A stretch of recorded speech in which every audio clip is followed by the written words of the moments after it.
TEDx Portland Year 13 is coming to the Keller Auditorium on Saturday, April 26. This promises to be Portland's most inspirational, educational day of the year with 10 talks, 1 interview, and 7 live performances. Headliners include soccer legend Christine Sinclair, Grammy-nominated rapper Logic, Ivan McClellan from 8 Seconds Rodeo, artist and public joy creator Mike Bennett, and many more. Tickets are on sale now at TEDxPortland.com. You can use promo code RADIO13 for 13% off.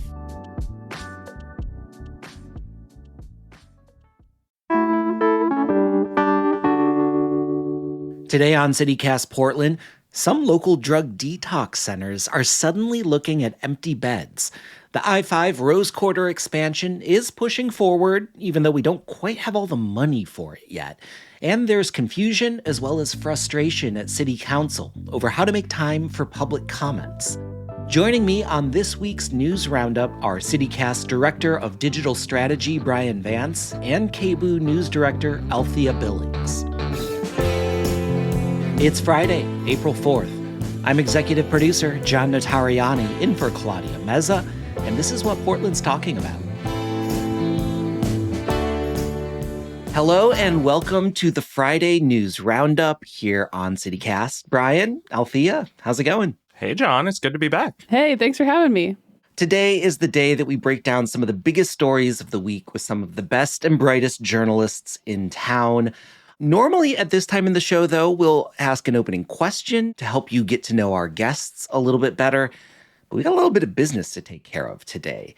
First, Bryan of Montevilla, you've got some heartbreaking news. You're leaving CityCast. That's right. I'm branching out on my own. I am going to be doing a few different things. One of them is actually a newsletter, maybe eventually an entire newsroom dedicated to helping people save money on groceries and food in Portland called Stumptown Savings. And it's been really cool, but I'll still be around CityCast. You're still going to be on this show. That is non-negotiable. They can't get rid of me that way. Whether you like it or not, we're going to keep pulling you back in to do these episodes. I'm indentured. Yeah. And how can people find more about your project? So it's stumptownsavings.com, or you can find me on Blue Sky, Bryan M. Vance. But if you want to have me do the hard work of finding the best grocery deals for you, sign up. It's free.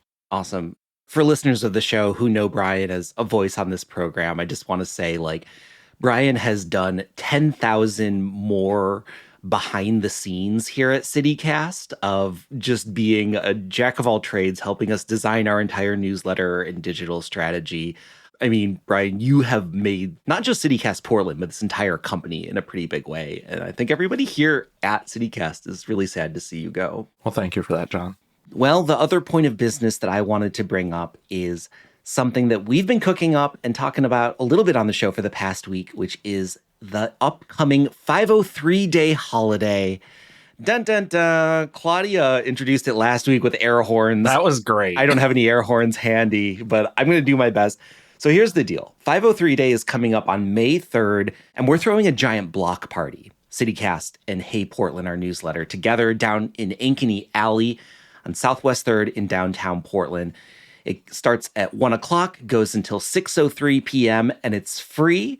But Bryan, Althea, both of you are a little bit outside of the organizing bubble of what we've been doing here. So what I would like to do is pitch you this party. Yeah. And hear your questions and critiques and tell me if we're on the right track. Let me know if you have any advice for me. How about that? Sounds good. Okay. So like I said, downtown, 5 hours and 3 minutes on a Saturday afternoon, May 3rd. Feeling pretty good about the opportunity for weather, right? By May, could be sunny out. Should be nice. I think you got good odds on that, but I hate to really speak it into existence lest I be woefully wrong and it's only the 3 minutes of the 5 hour and 3 minute party that has sunshine or something. It's going to be beautifully sunny. If it's not, blame Althea. Okay, thank you. There we go. That. It's her fault. I'm knocking on wood. I'm taking it all back. Guys, don't worry. Karmically is okay. Go on. We're going to have a stage with live music, live performances, plus live band karaoke with Karaoke from Hell. And we're getting some secret Portland celebrities to sort of filter in and do live band karaoke. We're not going to tell you who they are. But there's going to be some people you know on stage and you're going to see them singing and it's going to be awesome. Plus, we're capping it all off with a live taping of this show in that same area at a nearby theater. So how are we doing so far? What do you think? Question about the secret celebs. Mm-hmm. Are they secret celebs that are known for singing around Portland or for other endeavors? Some yes, some no. It's a mix of both. That's very exciting. Also, we're going to be doing a costume contest, and we're calling this the sort of Portland Icons costume contest. Coming dressed as your like most iconic Portland person, place, or thing. So you can come dressed as Mayor Wilson. That would be awesome. You could come dressed as like a Portland bridge. What about a cone? Can I come as a cone? A fucking cone would be classic. Anyways, we've got a lot more coming. Everyone is welcome. And it's all coming up on May 3rd. How much does it cost, John? It is free. It costs no money at all. Now you're talking my language. Yes. Wait, can I go? So it's going to be in Bryan's newsletter as well. Oh, yeah. And we'd love for you to come. RSVP if you think you're interested, portland.citycast.fm. And that way we can keep you updated on everything that's coming down. So what do you think, guys? Do I pass? Do I pass muster? I think you've got a good plan. This sounds like it's going to be fun. And I don't know. I think you got to get up on stage and sing. I might find my way in there. I think you need to. All right, guys, let's get into the news of the week. Althea, what are you bringing us today? Yeah, I looked at a KGW story talking about the demand for inpatient drug treatment in Portland. Oftentimes we refer to it as detox, but technically we're talking about withdrawal management. These are detox beds that have been in super high demand, typically. We talk about them, there being lines around the block, people being turned away, us not having the beds to serve people who want them. That was the story then. The story now is that there's empty beds pretty regularly. KGW talked to Fora Health in Southeast that has a bunch of these beds, and for over a year, there's been a decent amount of them sitting empty. And so the question is really, why? Isn't that the thing that everybody needs is the withdrawal management, especially for fentanyl when that withdrawal is pretty nasty. So there's some questions out there about, are we entering a new phase of the addiction crisis and how to handle it in Oregon? My brain was going in a bunch of different directions on this one, right? Because it's like, is this great news or is this bad news? Like, it's hard to tell. Because the reporting points out, I mean, obviously, if we don't have these giant lines of people in severe acute withdrawal waiting to get into a bed, that seems like a good thing. But the reporting also suggests that maybe people have just sort of given up on pursuing help as well, that they've had bad experiences with it, that they know that, like, once you are going through withdrawal, it's gnarly. Yeah, I don't know. I'm not sure what to make of this. I really want to see more like statistics on the rate of, I don't know, like overdoses in Multnomah County and all that before I really get a sense of what's going on here. Because I will say, we've seen this with some other things in Portland before too, where it seems like, oh, there's not that much need. And it's not necessarily that there's not that much need. It's that people have just given up on the systems, you know, and that makes it look like there's less demand. But they're there. They kind of, recede into the background. And I'm wondering if that's maybe the case here.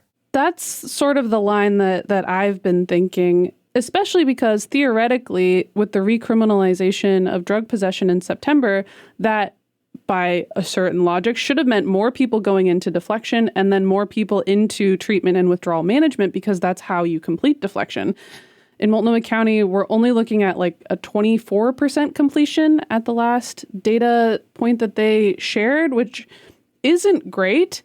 And I think trusting people to be the experts on their own experience. KGW talked to some folks, even homeless folks who were camped nearby for a health, and they'd said, I've been through it a couple times. I'll probably go through it again. But at the end of withdrawal management, right, where you're being supported through these horrible, horrible symptoms, you're still back on the street. And using drugs in that context is really like a fact of life. And something that also comes up for me, that it's been studied that, addiction and homelessness kind of feed each other, right? Yes. One is addicted to drugs that could lead to losing housing and becoming homeless. But a lot of people had fine mental health, were not addicted to drugs, lost their housing, became homeless, and then turned to drugs to manage the awful condition of having to exist in crisis and being constantly dehumanized in that situation. And so there's data to show that oftentimes when people get housing again, the acute mental health distress and some of the addiction issues that we see actually resolve themselves as soon as you're not in that situation. So it may be the case that our focus needs to be on longer term options. So things like residential treatment that would support people over a longer term, getting off of drugs and getting into, getting a new job and getting some housing as well. Yeah, we recently had Scott Kerman from Blanchet House on the show, and that was something that he talked about, was like, look, we need to have care for the longer process of recovering from these things. But like when it comes down to it, some of these people who are out and like on the streets are taking meth or taking some of these drugs just to be able to deal with the immediate reality of what they're facing out there. 100%. And I think his take was like, we didn't get into this to do this sort of like immediate detox recovery, but like it's just been so necessary that it's a service that our organization has had to offer. And they're working on opening that Burnside Recovery Center, which is going to be another residential facility that like provides some of that next step. So like, it might be fortuitous that like we are seeing these next step recovery facilities coming online like just at the point when we need them. That is my like sunniest view of this, is that like, hooray, somehow we did it right. After fumbling for years and years, we're finally in the right position and like getting the right facilities when we need them. What do you think, Althea? Is that the truth?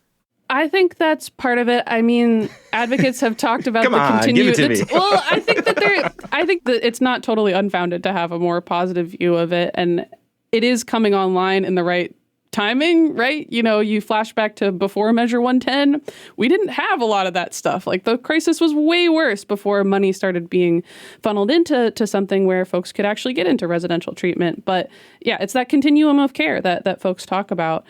I guess the worry that I have is, if it is a situation where people have kind of given up that withdrawal management is something that's going to help them and they're ready to take that as the next step, that if they don't trust that it'll lead to another step, that's another problem, right? Is eroding the trust, which has already been pretty tenuous to begin with, that a system can help you get out of that situation. Well, Althea, thanks for walking us through that story. Happy to. All right, let's take a quick break. And when we come back, more news of the week.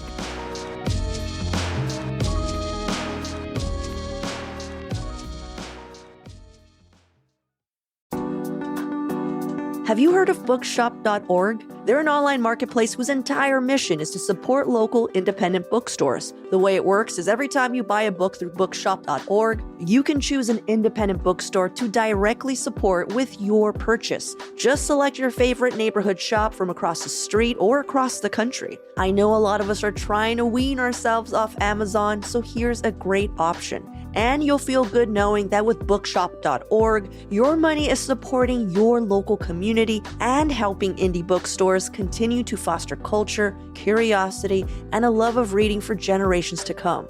Use the code CITYCAST to get 15% off your next order at bookshop.org.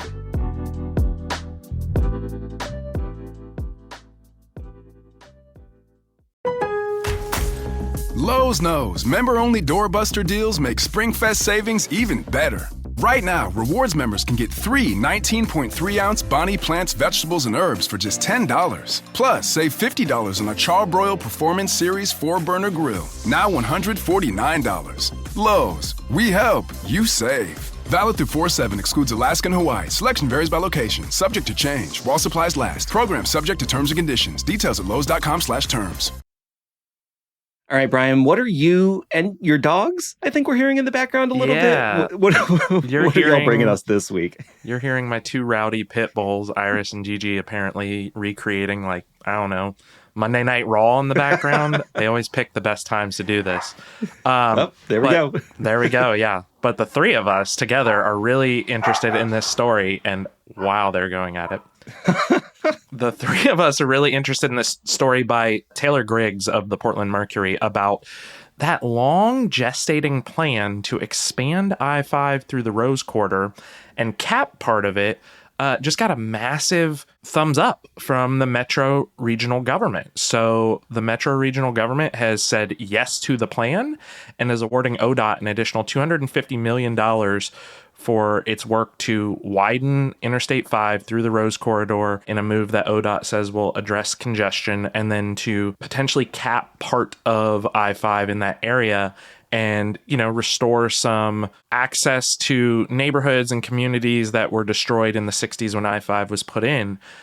I am curious what your initial reaction is to this before I tell you one other little detail. $250 million, that we're done, right? How much could a freeway cost? $250 million, we can build 2 freeways with that, right?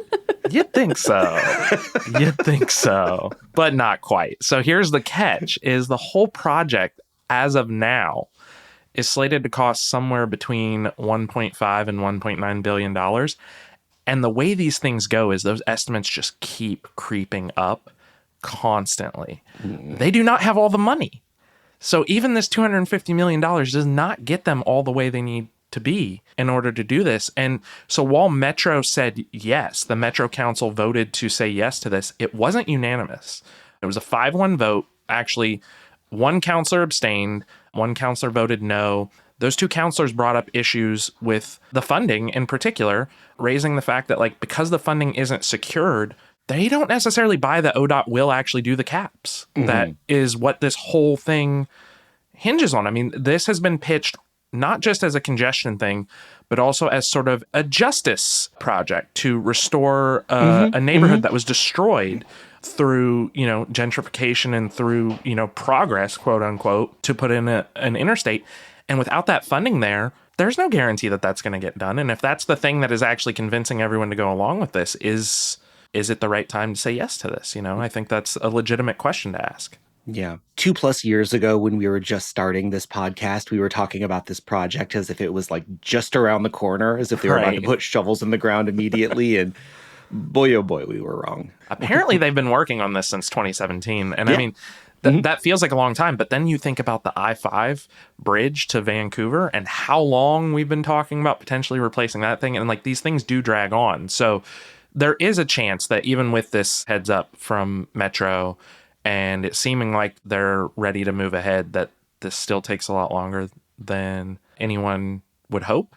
But I do think there's legit concerns about how do you really move forward with a project this big, this disrupting, without all the money? And also, let's be honest, the federal government is probably not going to help us out here. There's not $1 billion for Portland freeways sitting in the federal government. Trump is not a fan of Portland. It's possible they're not good for it at this point in time. The thing that sticks out to me is the thing that sticks out to other people, which is the funding, right? Mm-hmm. And the funding that came from the Biden administration for this project was not so that ODOT could expand more lanes, which is part of it. They specifically did not fund that part. They funded the caps.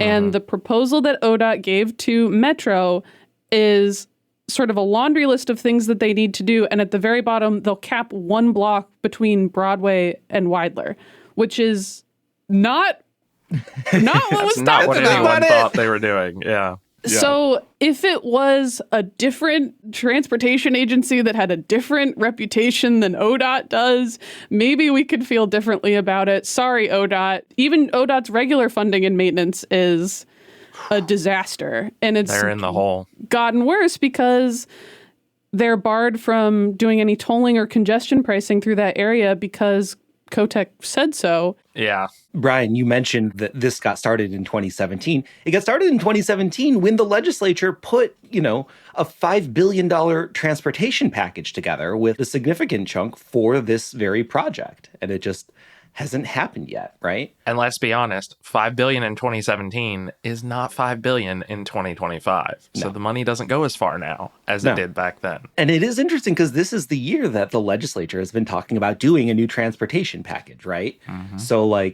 there is going to be some amount of money, almost certainly, that the legislature is going to put into roads and bridges, et cetera, across the state. But it's is there going to be enough money to fund the rest of this project coming out of Salem this year? I don't think so. We actually talked with Julie Fahey, Speaker of the House, a couple months ago when the session was getting on. And we asked about transportation funding. What Fahey said was that they're looking for ways to modernize the ways we fund our transportation system. And this is pretty much a direct quote. She talked about, are the roads being plowed? Are potholes being filled? Do we have appropriate bike infrastructure? And then the House Speaker went on to say, like, we do need to complete the projects that are underway, and specifically shouted out the Rose Quarter as like a project that needs to be completed.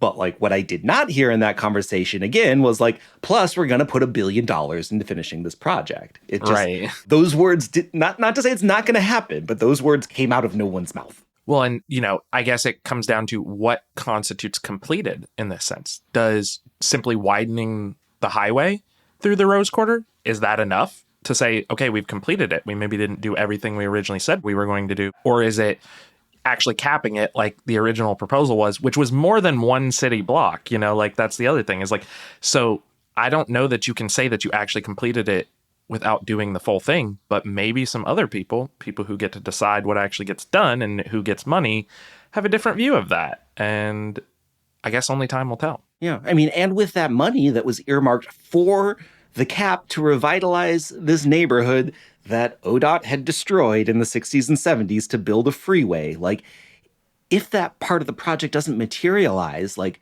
do we get to keep that money? Because I feel like if I were to give someone $1 million to build an ADU and they come back and are like, we built a birdhouse. Like, yeah, I want my money back. That doesn't seem okay. Yeah. I built a sidewalk next to your other sidewalk, so now there's 2 sidewalks. Isn't that cool? It's like, I didn't ask for a sidewalk. It's going to reduce congestion. Yeah. Yeah. Although, Brian, you would like it if they came and built a sidewalk. Man, could they just throw a sidewalk in front of my street? Like, that'd be great. I would love it. We're spending $1 billion. Can we do $1 billion, 0.001, and get Brian a sidewalk? It can literally just be in front of my house. Like, I'm fine with that. It can be a sidewalk to nowhere. I'll take it.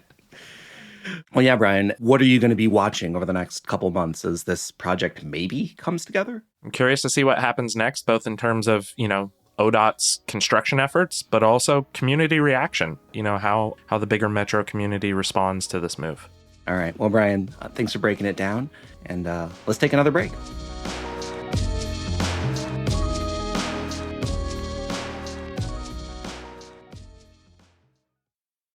This episode is brought to you by Loom by Atlassian. Are you feeling stuck at work? Get your team unstuck with Loom video messaging and move work forward. Use Loom to simultaneously record both your screen and yourself to share a quick update, provide feedback, train a colleague, and everything in between. Plus, add Loom AI to your meetings for instant written notes and recordings. Try Loom today at Loom.com. That's LOOM.com. The #1 selling product of its kind with over 20 years of research and innovation. Botox Cosmetic, onabotulinum toxin A, is a prescription medicine used to temporarily make moderate to severe frown lines, crow's feet, and forehead lines look better in adults. Effects of Botox Cosmetic may spread hours to weeks after injection, causing serious symptoms. Alert your doctor right away as difficulty swallowing, speaking, breathing, eye problems, or muscle weakness may be a sign of a life-threatening condition. Patients with these conditions before injection are at highest risk. Don't receive Botox Cosmetic if you have a skin infection. Side effects may include allergic reactions, injection site pain, headache, eyebrow and eyelid drooping, and eyelid swelling. Allergic reactions can include rash, welts, asthma symptoms, and dizziness. Tell your doctor about medical history, muscle or nerve conditions including ALS or Lou Gehrig's disease, myasthenia gravis, or Lambert-Eaton syndrome and medications, including botulinum toxins, as these may increase the risk of serious side effects. For full safety information, visit BotoxCosmetic.com or call 877-351-0300. See for yourself at BotoxCosmetic.com. Well, guys, my story comes from reporting by Alex Zielinski at OPB. Great details on something that we probably could have intuited was happening anyways. City government is confusing. Yeah, it's sort of the headline here. Breaking news, everybody. We have a city council and it's confusing. So we're a few months into this new form of government, right? At the beginning of the year, among a bunch of things, we expanded our city council and created a bunch of committees that are working on different projects. But with that, lots more committee meetings, fewer all council meetings. There used to be 4 full city council meetings per month. Now there's 2. In their new chambers, which like kind of looks like the UN now. Have you seen photos of it? With them like all arranged in a semicircle? Yeah, and then especially with, the mayor sitting not up there with them, but sitting down with like his hands folded in his lap. It does give me UN vibes. The room is a lot smaller than you think it is, though, if you look at the photos. I bet. Well, it looks good on photographs. That's good. I mean, that counts. Anyways, in this very fancy but apparently small room, they have a lot of meetings. And like the big question is when they want to do public testimony, right? Like if we're passing laws as a city, the public needs to be able to weigh in. But like there's a lot of disagreement about whether we should be doing it in these committee meetings or at the full city council meetings or both. In recent weeks, there's been a couple clashes on this, right? Like back on March 19th, there was a back and forth over the Zenith Energy project. It came to the full council. Council President Pertle Guinea suggested like skipping testimony. And then Councilor Avalos was like, whoa, I want to hear the testimony. The response was, well, these people gave their testimony at the committee meeting last week. And she's like, I wasn't there, you know? And this has happened a couple times where like a group of people are in one meeting, and since everything is so crunched for time, there's arguments happening about whether or not they should do the public testimony here, public testimony there, but they're having a lot of little squabbles trying to figure out where this is going to happen. What do you guys think? We do need an answer on this. Yeah, someone needs to decide. And I think ideally, right, you would want folks to be able to testify to both because like the counselors were saying, if you weren't in the committee meeting, which some of them literally are not allowed to go in that room because otherwise they get quorum and can start doing actions and stuff without people. Yeah. They want to hear testimony for something that this is the first time it's crossing their desk, but also in terms of having a government that engages stakeholders and community members who know what's going on and what might be best for the community or how something should be written in practice, you also want them to be able to testify in committee. But it puts you in this weird situation. And watching city council, you really get the sense that all of them feel like they're in a rush all the time. And they're like, okay, well, and I'm so sorry. Like, I will make it so quick. Like, you're not even hearing a robust discussion of what the counselors think a lot of the time. Sometimes the entire council vote comes as a little bit of a shock because you don't know who's going to land exactly where because they haven't necessarily expressed that openly. Yeah. And they've modeled it after like the state legislature, for example, which takes testimony in a bunch of places, but the state legislature is only in session for part of the year. Right. They have a lot more like planning and lead time and meetings to work on. This is a round the clock situation. It's hard enough to get the three of us to like all have time to say our piece on this podcast, and nothing happens whether we get it right or wrong. Right. We're not deciding anything. We're not governing anything. So yeah. And, you know, to that point of just like the time pressure, this March 19th meeting about Zenith Energy, like the whole meeting ended up going over 5 hours long. So it's not like they're just like wrapping up business in 45 minutes and going on coffee break. Yeah. I mean, think of how long it sometimes felt like it took things to happen when the council was much, much smaller. And you get more people in the room with, you know, different backgrounds, different stakes. Like it is just going to take longer. And I think it's necessary growing pains. We were never going to have this all figured out on day one. As great as it would be to just like flip a switch and boom, we have a fully functioning new government and everything works exactly as planned and it's all better. That was never going to happen. We live in the real world. These are the kinds of things that will have to be figured out. And as Althea said earlier, ideally it is a hybrid approach. Ideally, there's a way to do it that prioritizes both access for the public, but also the ability of the council members to hear those perspectives. And I just have so much sympathy for people who are coming to these meetings from the public, you know? Like, can you imagine if there's an issue that feels so important to you and you show up at a city council meeting where you know they are going to be talking about it and you're like, I'm here to like tell you the piece of like why this affects my life, and have them be like, sorry, don't have time. We already did it last week at this like committee meeting that you didn't even know existed. Didn't know about. There's like 18 meetings a month now between committees and the full council. Another random sort of point, but one of the things they're considering is only allowing testimony on the first reading of an ordinance or a resolution, which sounds like it could be an agreeable middle ground potentially. However, thinking about accessibility as something that the council has prioritized, that was part of the reason that they're having city council meetings at different times of day, right? The first week is in the morning, the third week is in the evening time. So there's a certain logic that says it should be the first reading, the second reading, and there's going to be at least a different time frame for people. But I mean, the council has also acknowledged that they're building the plane while flying it. Yeah, and very much so. I have encouraged myself and other folks too. And they're very busy and they're very sorry. They're so busy. They're so sorry. There's a lot to do. They've honestly, I think, gotten sort of an admirable amount done in the amount of time that they've had so far. But I think because they're treading a new path. It's not, the wheels aren't stuck in a rut yet. And they're very concerned about precedent as well. If you listen to these drawn out debates about whether we should have testimony, whether this can move on, whether we should include this thing, there's a lot of concern about how this is going to be interpreted in the future. So I wouldn't say they're making decisions willy-nilly necessarily. I'm trying to be a little bit patient with them. But I do want them to figure it out so that people can interact with their government. Yeah. Althea, what's your solution that everybody will love? No pressure. Here we go. Here's my proposition, but I think it's a big enough change that it would probably have to go back to the voters. And that's that the city council gets double the hours in a day that normal people have. So we elect them to have 48 hours per 24-hour period so that the people's will can be done. Yeah, I think that's feasible. Let's do it. I think we can do this. Yeah, we got plenty of time left in this legislative session. We can still speak that one in. We can make this happen. The anti-time travel lobby is going to come together and they're going to testify. Oh, it's going to be a nightmare. It's going to take forever. Exactly. If you think this podcast isn't long enough as is, just wait till Althea has her way. Vote for me. I'm putting more hours in the day so we can do work, which is what everybody wants with more hours in the day. That's what it's all about, right? Getting more work done. Yeah. All right, you guys. Well, thank you so much for hanging out with me and solving so many of the world's problems. I really love that we get so much done each time we have you on this show. So people should really listen to us. Yeah. It's light work, but happy to do it. Someone's got to do it. All right. Thanks, you guys. Thanks, John.